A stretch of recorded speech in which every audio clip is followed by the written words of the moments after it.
आपल्या हिंदू धर्मामध्ये एकादशीचे विशेष महत्त्व आहे. वर्षभरात एकूण 24 एकादशी येतात. त्यापैकी देवशयनी एकादशी ही सर्वात महत्त्वाच्या एकादशींपैकी एक मानली जाते. या दिवशी भगवान विष्णूंची विशेष पूजा केली जाते आणि भाविक पूर्ण श्रद्धेने हे व्रत करत असतात. धार्मिक मान्यतेनुसार याच एकादशीपासून भगवान विष्णू 4 महिन्यांसाठी योगनिद्रेत जातात. याचबरोबर चातुर्मासाची सुरुवातही होते. पण यंदा देवशयनी एकादशी कधी आहे, त्याचबरोबर या दिवशी आपण पूजा कशी करणार आहोत, पूजेचा शुभ मुहूर्त काय आहे, या दिवशी आपण कोणत्या गोष्टी कराव्यात, या सर्व गोष्टींची माहिती आपण आजच्या व्हिडिओमध्ये करून घेणार आहोत.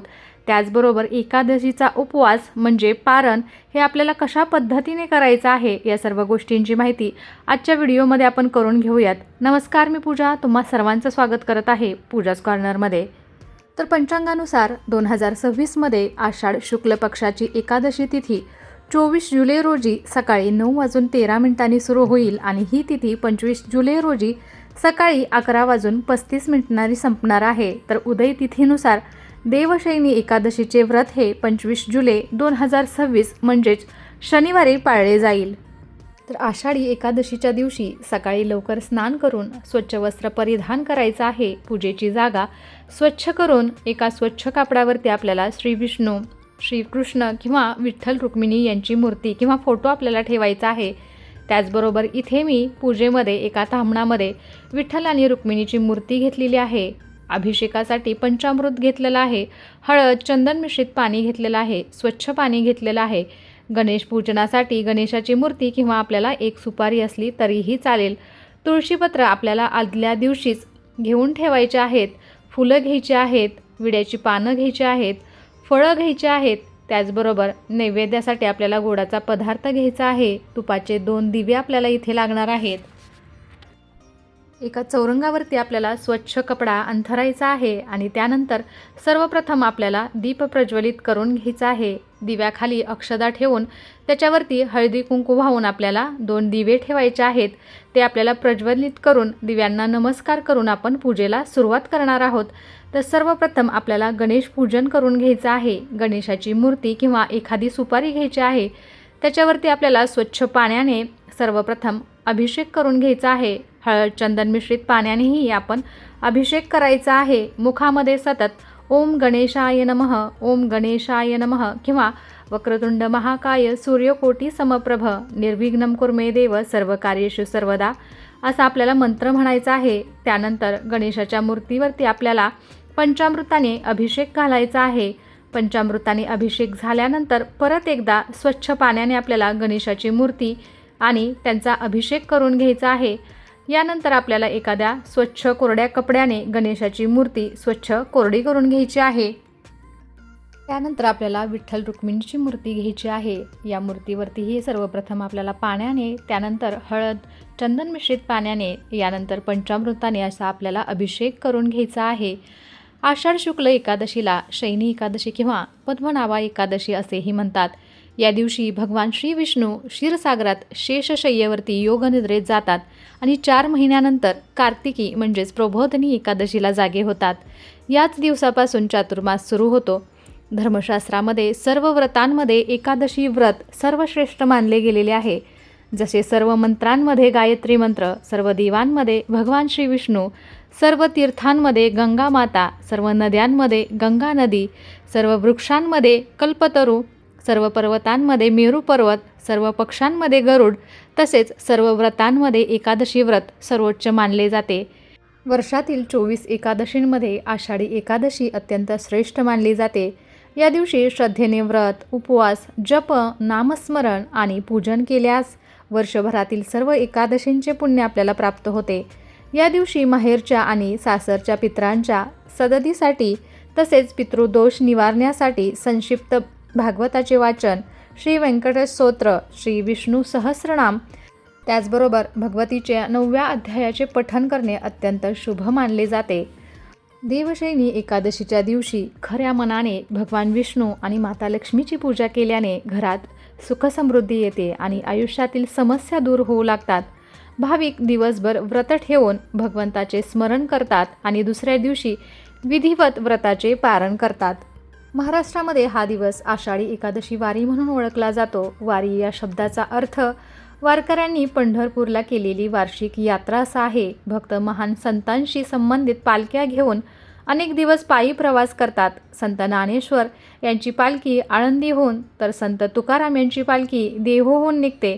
अनेक भक्त अनवाणी चालतात, अभंग गातात, तुळशीच्या माळा वाहतात आणि आपले मन विठ्ठलावरती स्थिर ठेवतात.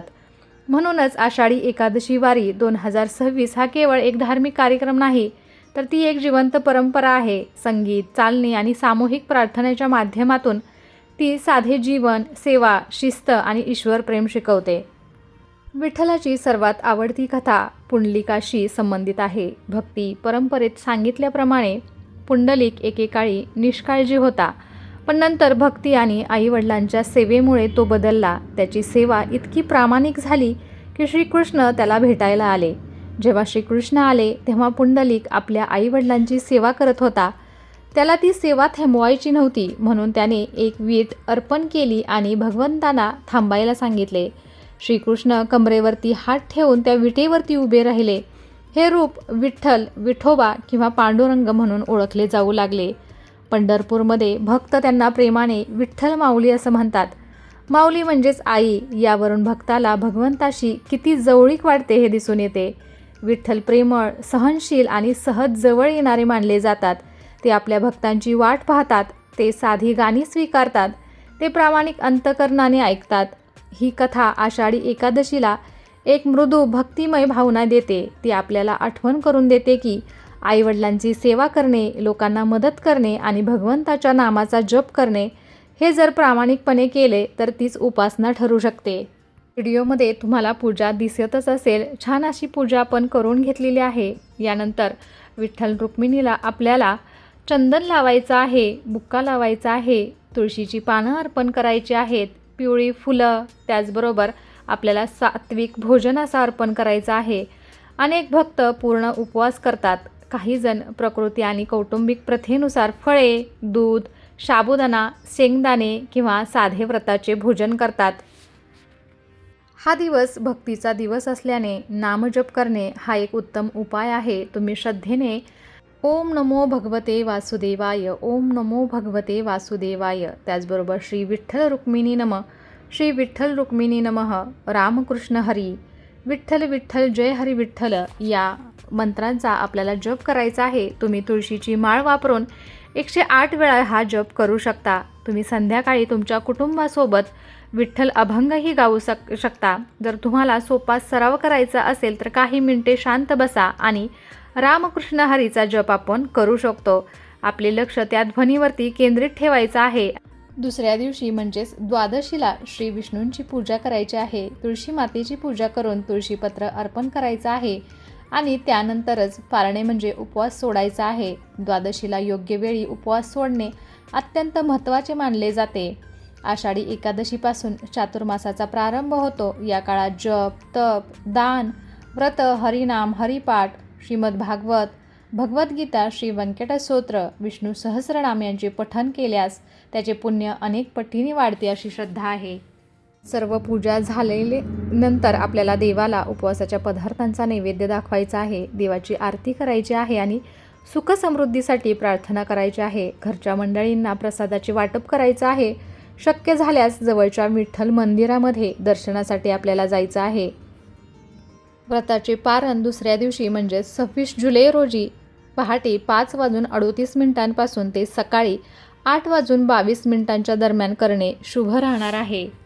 या दिवशी कोणत्याही मंदिरात अन्न किंवा धान्य दान करायचं आहे. सकाळी आणि संध्याकाळी तुळशीजवळ तुपाचा दिवा लावून तुळशीभोवती आपल्याला प्रदक्षिणा घालायच्या आहेत. संध्याकाळी भगवान विष्णू आणि देवी लक्ष्मीची पूजा विधीनुसार आपल्याला करायची आहे. या झाल्या या दिवशी सर्व करण्याच्या गोष्टी. तर या दिवशी कोणत्या गोष्टी करू नयेत तर या दिवशी उपवास करणाऱ्या व्यक्तीने सकाळी उशिरापर्यंत झोपू नये, रागावू नये, घरामध्ये कोणत्याही प्रकारचा वाद टाळायचा आहे.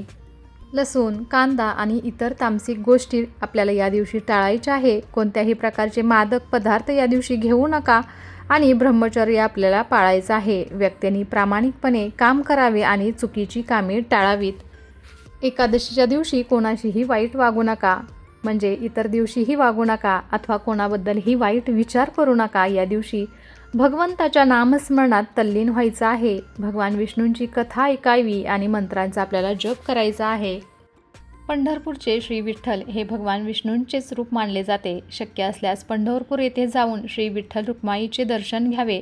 आषाढी एकादशीच्या दिवशी आळंदीहून संत ज्ञानेश्वर महाराज, देवहून संत तुकाराम महाराज, त्र्यंबकेश्वरहून निवृत्तीनाथ महाराज, सासवडहून सोपानदेव महाराज, पैठणहून संत एकनाथ महाराज तसेच इतर संतांच्या पालख्या विठ्ठल नामाच्या गजरात पंढरपूरमध्ये एकत्र येतात. घरबसल्या देखील नामस्मरण, हरिपाठ, भजन, कीर्तन, दीपदान आणि श्री विठ्ठलाची पूजा करून ही पवित्र एकादशी भक्तिभावाने साजरी करता येते. तर कसा वाटला आजचा व्हिडिओ आणि आजची पूजाविधी मला नक्कीच कमेंट करून सांगा. आणि अशा छान छान आणि माहितीपूर्ण व्हिडिओजसाठी पूजाच कॉर्नरला सबस्क्राईब करायला विसरू नका. त्याचबरोबर बेल आयकॉनही क्लिक करा जेणेकरून तुम्हाला माझे नवनवीन व्हिडिओज असेच पाहता येतील. चला तर मग भेटूया असाच एका छानसे आणि माहितीपूर्ण व्हिडिओ बरोबर. तोपर्यंत धन्यवाद. श्री स्वामी समर्थ.